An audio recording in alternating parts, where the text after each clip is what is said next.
Alors, voici de quoi on va parler brièvement en lien avec Google Documents. Désolée, c'est un petit peu long. Tout d'abord, vous nous avez posé des questions. C'est vraiment des questions, c'est vraiment des questions hallucinantes. J'ai quasiment le goût d'envoyer le webinaire actuel aux gens qui vont reposer des questions pour la semaine prochaine parce que vos questions sont trop bonnes. Le mode suggestion versus le mode modification. Ça, c'est quand on corrige un Google document d'un élève. Donc, on va aborder ça. Les commentaires aussi, donc tout ce qui a trait au Google document, l'évaluation, le Google Doc versus Docs, ça va être le fun, puis des images. Tout d'abord, on a eu la question pour le mode suggestion-modification. Lorsque j'écris un commentaire dans un Google document, j'ai beau choisir une autre couleur, mais ça s'inscrit toujours en vert. Comment améliorer ma manière de produire mes commentaires? Si je comprends bien la question, et là, la personne pourra me corriger si je me trompe. Patrick, tu prendras la main levée. Si je comprends bien, donc, lorsque la personne écrit son commentaire et qu'elle est en train donc de corriger un élève, alors on va aller comme ça dans un Google Doc. Je suis maintenant en correction d'un Google document d'élève.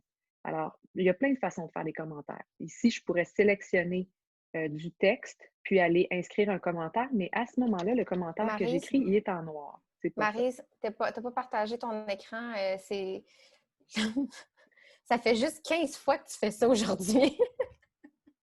Ceci est un moment perruche croisé avec un poisson rouge. Vous m'en excuserez. Euh, en plus, j'étais toute prête, j'avais ouvert ma fenêtre, je me suis dit ça va aller bien, ça va aller rapidement. Donc, j'ai ouvert un Google document d'un élève en correction et lorsque je veux entrer des commentaires, bon, il y a différentes façons d'entrer des commentaires quand on corrige. Je peux y aller de cette façon-là en surlignant certains mots pour lesquels je voudrais entrer un commentaire et sur ma petite bulle, à ce moment-là, je vais commenter. Mais ça s'écrit en noir, bon, je pourrais dire commenter, voilà. Donc, c'est en noir, là, tout simplement, et l'élève pourrait venir répondre à ce commentaire-là. Donc, j'imagine que ce n'est pas ce que la personne fait.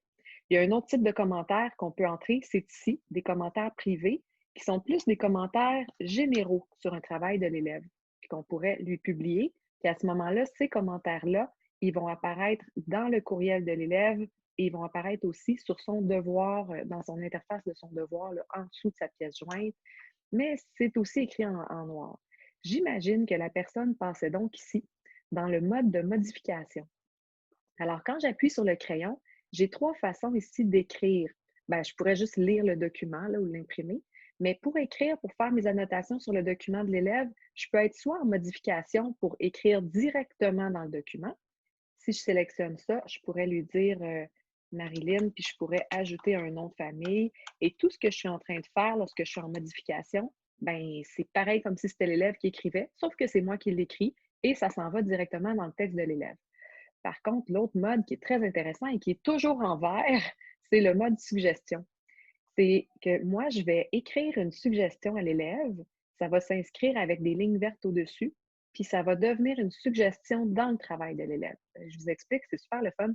Donc, si vous voulez intervenir dans le travail d'élève, mais vous voulez lui laisser quand même le champ libre un peu pour qu'il prenne des décisions, bien, vous pourriez, par exemple, la même adresse courriel que pour le BV. Alors ici, moi, je vais me placer mon curseur, je suis en mode suggestion et j'écris tu pourrais écrire bureau virtuel. Quelques petites fautes. Voilà. Et lorsque je fais ça, dans le fond, mon élève maintenant, si elle va voir son document, elle va voir que je suis en train, que j'ai écrit un commentaire en mode suggestion. Juste un instant. Euh, bien. Je vais recharger ma page. En fait, je ne sais pas si elle va le voir parce que je ne lui ai pas rendu.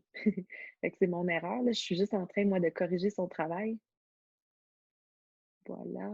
Elle voit mon curseur, mais elle ne voit pas le mode suggestion parce que je ne lui ai pas rendu le travail. Donc là, moi, je suis en train d'écrire, dans le fond, de faire une suggestion à mon élève et il va falloir, oups, je vais revenir ici, et il faudrait, par exemple, que je clique sur rendre. Il faut que je rende le travail à l'élève de nouveau. Alors, ça va lui remettre. Juste vous dire qu'avant de rendre un travail à l'élève, lorsque l'élève a rendu, lui, son travail, parce que présentement, l'élève me l'a rendu, puis je suis en train de la corriger, Si l'élève ouvre son travail, vous voyez qu'elle n'a pas le bouton remettre, hein. Elle a seulement un bouton partager, puis elle a le bouton demander l'accent en écriture.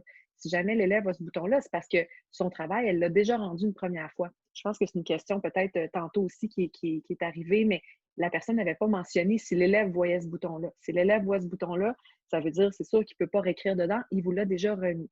La solution pour qu'il réécrive dedans de nouveau, c'est que vous le lui rendiez en cliquant sur le bouton rendre. Et là, je vais rendre à l'élève. Ça va lui permettre d'aller voir vos commentaires et de pouvoir améliorer son travail. Alors voilà, j'ai rendu le travail à l'élève. Maintenant, si je rafraîchis ma page, donc je vais rafraîchir, ça s'en vient. Et là, le bouton, vous voyez, il n'y a plus de demande en écriture. Ah, voilà, ça vient de s'ajouter. Et tu vois, moi, en tout cas, c'est en rose. Donc, la suggestion de mon enseignante ici, qui est là, tu pourrais écrire bureau virtuel. Moi, comme élève, si j'accepte cette suggestion-là, je clique sur le crochet vert, bien, le texte de mon enseignante va devenir du texte noir. Donc, si j'accepte la suggestion, vous voyez, ah, tu pourras écrire bureau virtuel. Ça s'est inséré, dans le fond, la suggestion de mon enseignante dans mon texte. Là, c'est sûr que comme élève, il va falloir que j'enlève que mon enseignante a dit tu pourrais écrire. Puis au lieu de BV, ben, je vais changer par bureau virtuel. Donc, c'est une façon d'aller inscrire des commentaires. Donc, voilà pour les commentaires ici. On avait aussi une deuxième question par rapport au mode de commentaires. Pourquoi ne suis-je pas capable de faire des commentaires dans la section devoirs? Pourquoi ne suis-je pas toujours capable de faire des commentaires quand je suis dans la section devoirs de Classroom? Elle dit, des fois, je peux encadrer une zone. Des fois, avec une zone, des fois, je peux encadrer une zone. Des fois, je dois utiliser un autre icône pour faire un encadré jaune. Donc là, j'ai testé pour vérifier. Et au niveau de l'enseignante ici, ça dépend du type de travail qui est remis par l'élève. Donc, par exemple, ici, je suis dans le travail. Marilyn, à droite, elle m'a joint 3 documents. Elle a un Google document. Alors, ça, c'est évidemment, je peux venir, je vous ai montré toutes sortes de façons de faire des commentaires, mais je vais aller ici, par exemple, sur une image. Alors, admettons que mon élève a pris en photo. Elle a pris en photo, donc elle a pris sa résolution de problème en photo. Je peux le grossir avec le petit bouton plus. Puis moi, je vais faire un commentaire ici sur cette section-là en particulier. Donc, je peux aller cliquer sur le bouton Ajouter un commentaire sur une image. Malheureusement, elle redevient petit. Puis, je vais aller encadrer la section sur laquelle je veux faire un commentaire. Et ça me permet d'écrire, par exemple, écris mieux. Parce que c'est moi qui l'ai écrit. Donc voilà, j'ai fait un commentaire parce qu'ici, c'est un PDF, pardon, une image. Si c'est un autre type de document, comme ici, c'était le Google document tout à l'heure, donc on pouvait voir qu'on devait sélectionner du texte, par exemple ici, pour que la bulle de commentaire s'affiche à droite. Ça s'en vient. Voilà, la petite bulle pour commenter s'affiche quand j'ai sélectionné des lettres, donc des mots. Et si c'est un PDF, le PDF, c'est pas mal le même fonctionnement qu'une image, comme on a vu tout à l'heure, sauf que c'est un PDF. Donc là, encore une fois, j'ai la petite bulle ici que je dois venir activer pour commenter. Et ça me dit de mettre en surbrillance la zone. Fait que je pourrais avoir une zone un peu plus grande. Et le commentaire ici, je vais pouvoir aller commenter également. Alors ça, c'est pourquoi que ça ne fonctionne pas tout à fait pareil, la section commentaires. Là, ça dépend vraiment du type de document qui a été remis par l'élève. Évaluation maintenant. Donc, dans l'évaluation, on avait ici la question, bougez pas, on en avait 2.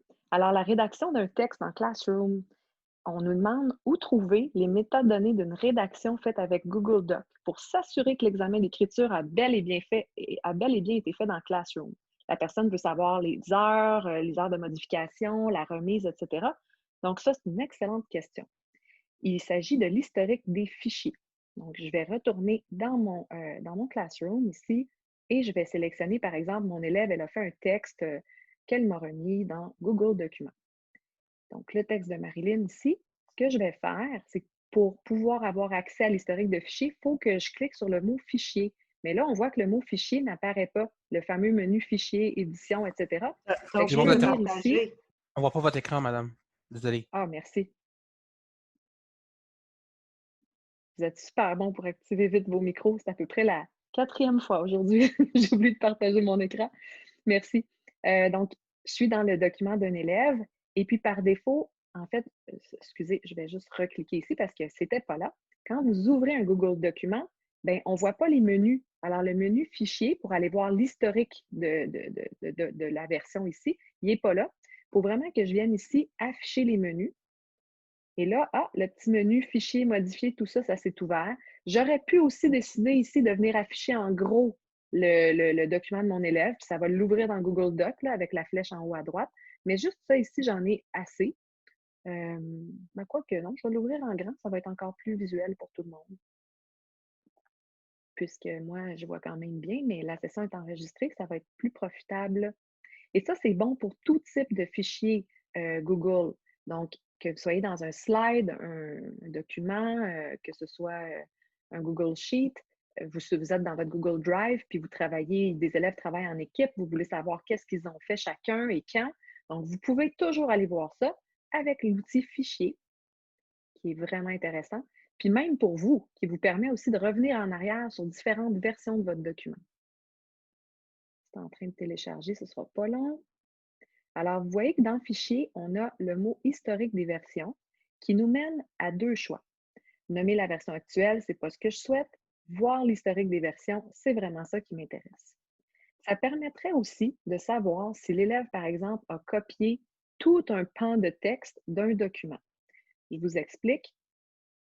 Donc, ici, dans l'historique des versions, on voit à droite, là, évidemment, cette version-là n'a pas été beaucoup modifiée. Il y a juste 2 versions.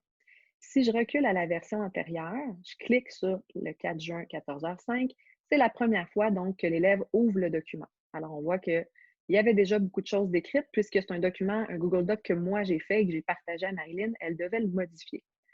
Fait que là, on voit le document tel qu'il était originellement. Souvent, il va être tout blanc si l'élève a des choses à écrire dedans.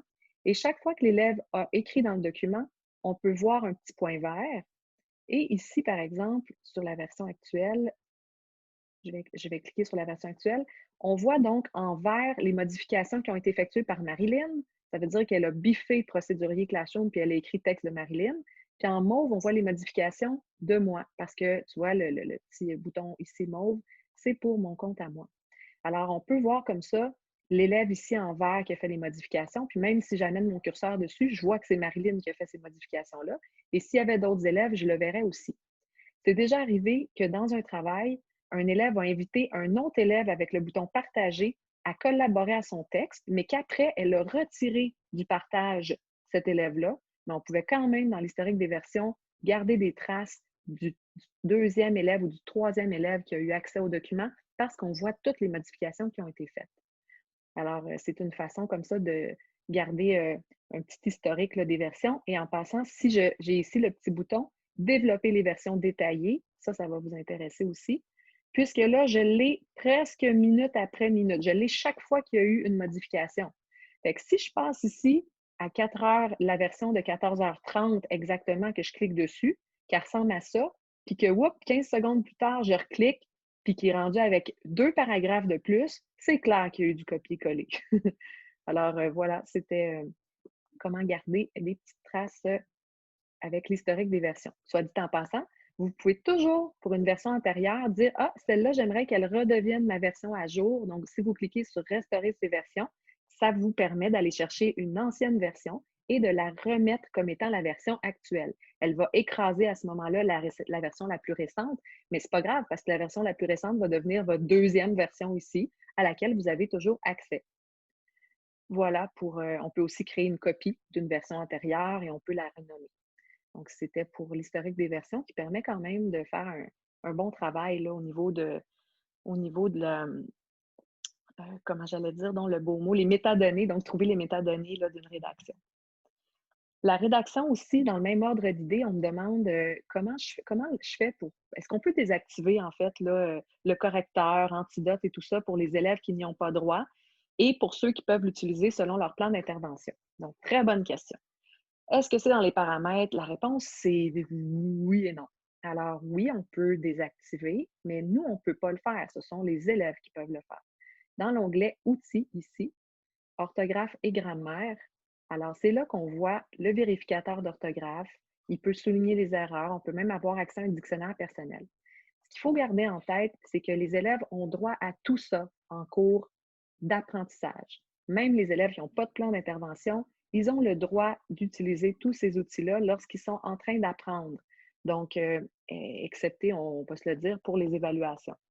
Malheureusement, donc, pour les élèves qui auraient, je ne sais pas, un plan d'intervention, mais vous ne pouvez pas décider qu'ils peuvent l'activer ou le désactiver. C'est un peu eux là, qui vont pouvoir le faire. Et là, on peut pas vraiment, comme on ne peut pas vraiment le contrôler, montrer comment fermer le correcteur ou l'ouvrir. Il n'y a rien qui va empêcher l'élève de le rouvrir là, ou de le fermer, mais il faut voir cet outil-là dans une perspective d'apprentissage. Donc, Google Documents, c'est un outil pour apprendre. Ce ne sera peut-être pas le meilleur outil pour passer des évaluations, par exemple, à la fin de l'année. Mélissa pourrait vous en dire plus parce qu'elle a beaucoup plus d'expérience que moi au niveau de l'évaluation et de Google Documents. Mélissa, est-ce que tu voulais ajouter quelque chose? Ben non, on ne veut pas trop s'avancer là, parce que pour l'évaluation à distance, on n'a pas encore reçu de consignes claires de la part du ministère. Fait qu'on on peut pas, tant se prononcer, là, mais c'est sûr que on ne respecterait pas, parce qu'on se trouve sur Internet, on ne respecterait pas les règles actuelles de passation d'évaluation là, selon les règles actuelles du ministère. Est-ce qu'ils vont les modifier? Je ne sais pas. Là, on est le 4 juin. Techniquement, demain devrait apparaître le module sur l'évaluation dans le cours J'enseigne à distance de la TELUC. Ça, j'ai vraiment hâte de voir, là, mais bref, par rapport à l'évaluation, vous consultez notre site web, là, je dirais, dans les prochaines semaines, parce qu'on va on va élaborer toute une section là, sur l'évaluation avec notre collègue Mélanie Ducharme, qui est la conseillère pédagogique, entre autres responsable de l'évaluation. Mais bref, pour l'instant, là, on n'empêchera pas les élèves d'utiliser Google Documents pour écrire des textes. Là, ce qu'on veut en ce moment, c'est que les élèves poursuivent leurs apprentissages. Si on le réflexe de cliquer, de faire un clic droit sur un mot qui est souligné en rouge parce que l'élève est conscient qu'il y a une erreur d'orthographe dans ce mot-là, puis que là, il le corrige. Ben, moi, quand les élèves me faisaient ça, je criais Alléluia, là, j'étais contente parce qu'il y en a beaucoup qui s'en rendent même pas compte que le mot est souligné en rouge. Fait que, bref, on garde la perspective de l'apprentissage. L'élève apprend. C'est ce qui est important pour l'instant. C'est le fun de voir la suggestion qu'il me fait. Courriel, fait que peut-être que le vérificateur d'orthographe ne fait pas toujours du super travail. En tout cas, il ne faut pas trop se fier. Vous pouvez montrer cet exemple-là aux élèves. Pour ma part, il me reste 3 petites questions. La première, c'est pendant la rédaction d'un texte pour l'élève, donc toujours dans la même veine qu'on parlait là, justement des réglages pour éviter, par exemple, le plagiat, etc. Puis-je bloquer le bouton « Partager » lors de l'écriture? Alors là, je bascule dans l'interface donc d'un élève qui ouvrirait un Google Document. Et le but étant, bien sûr, d'éviter que l'élève partage son document avec d'autres élèves pendant la rédaction. La réponse est non. Malheureusement, c'est impossible de bloquer ce bouton-là qui est partagé. Donc, il y a toujours un moyen quelque part. Toutefois, vous savez maintenant comment aller vérifier dans l'historique des versions, donc dans l'onglet Fichier de l'élève, du document de l'élève, pardon, dans l'historique des versions pour voir s'il y a eu d'autres élèves qui se seraient, par hasard, sans le vouloir, de manière aléatoire, incrustés dans le travail d'un élève.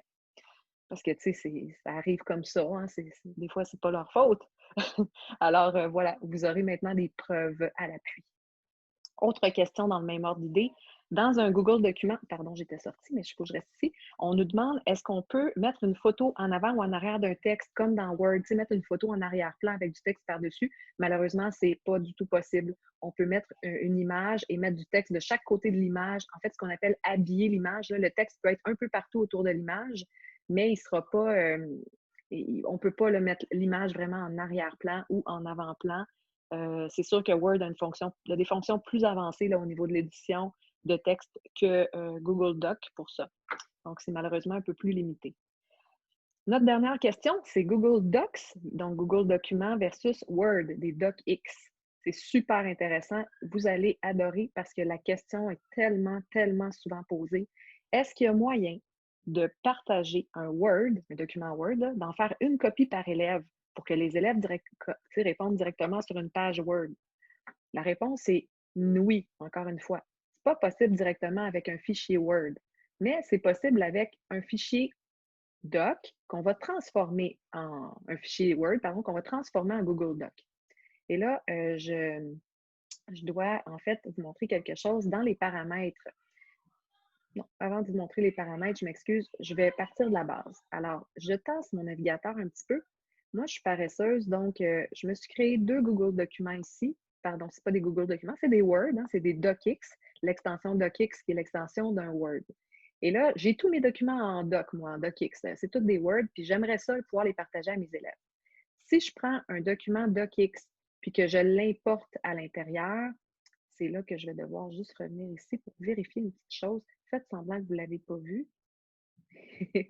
Voilà, parce que par défaut, c'est comme ça que se comporte votre Google Drive. Si je prends un document en DocX, puis que je l'importe à l'intérieur, voilà, je l'ai glissé-déposé. C'est le même, là, c'est Albert Einstein, mais ici, c'est en Word. Et là, ce document-là, si je m'en vais créer un devoir et que je joins le document, qui est celui-là ici, les élèves, vous ne pourrez pas en faire une copie par élève, ça ne fonctionnera pas. Il faut vraiment que ce soit un doc, un point doc, pardon, un Google Doc. Pour transformer le Word en doc, c'est vraiment pas compliqué par contre. C'est juste qu'il faut l'ouvrir. Puis je vais vous montrer une façon encore plus rapide après pour vos prochains fichiers. Et là, vous allez cliquer sur Ouvrir avec Google Documents.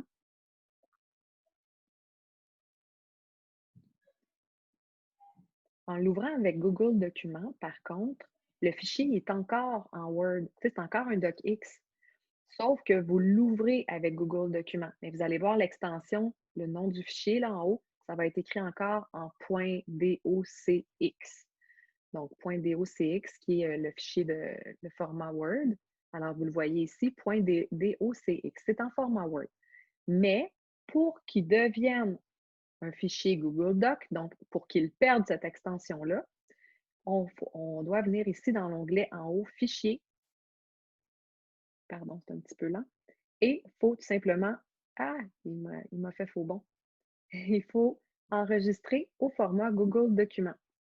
Donc, un fichier que vous auriez déjà mis dans votre Drive, vous allez pouvoir l'enregistrer au format Google Document. Il va tout simplement devenir ce qu'on a vu tout à l'heure. Si je reviens en arrière, il va devenir ici un Google Document. Donc, voilà. Et celui-là, vous pouvez le partager à vos élèves. Il y a moyen de faire encore mieux. Regardez ici dans la roue dentée. Ce qui est intéressant, c'est que dans nos paramètres de Google Drive, puis vous n'avez pas besoin d'aller fouiller loin, là, ça se fait super rapidement, c'est le deuxième. Vous cliquez sur vos paramètres et là, regardez, l'option que vous avez, c'est de convertir tous les fichiers que vous téléversez, de les convertir directement au format Google Documents. Donc, s'il y a des fichiers Word là-dedans, aussitôt que vous allez les glisser-déposer, on va le faire ensemble, ils vont se transformer automatiquement en Google Doc. C'est-tu pas merveilleux? Et ça, ben, ça veut dire que tous les fichiers sur votre clé USB, tous vos fichiers enregistrés dans vos documents sur l'ordi ou sur votre bureau, ben, vous pouvez tous les glisser-déposer d'un seul coup sur votre Drive pour qu'ils deviennent des Google Docs. On fait le test. Ici, j'ai un CV en DocX, donc on voit bien que c'est un DocX. Je le glisse à l'intérieur et j'espère qu'il va me donner raison en se transformant en point doc. On voit à droite ma barre de progression là, qui me dit qu'est-ce qui est en train de se télécharger. D'habitude, c'est plus rapide, mais bon. Voilà. Ah, je le vois apparaître ici. Il est en Google Doc. Et si je l'ouvre, parce que là, vous allez me dire, ouais, mais là, Maryse, la mise en page va être scrap. Pas nécessairement. Quand on a un fichier Word, s'il est plutôt récent, genre 2010 et plus, normalement, la mise en page est quand même bien. Là où on observe des changements, c'est dans les maisons d'édition qui incluent des images. C'est sûr que souvent, là, quand on a des petits textes à côté des images et tout ça, ça peut changer la mise en page. Soit dit en passant, ça ici, ce que vous voyez, c'est exactement le même rendu qu'il y avait dans mon fichier Word. Donc, mes colonnes n'ont pas changé de place, mes bandes de couleurs non plus. Là, je vois un petit quelque chose, par exemple, qui a été modifié. Je pense que c'est juste parce que le fichier n'est pas fini de charger. C'est ça, le mot formation ici est plus petit, le mot d'animation est plus petit, je vais aller l'agrandir. Mais vous voyez que ça n'a pas trop changé de format. Alors là, ce fichier-là, lui, je pourrais le partager maintenant à mes élèves pour faire une copie chacun. Voilà qui était ma parenthèse pour Google Doc versus Google Docs.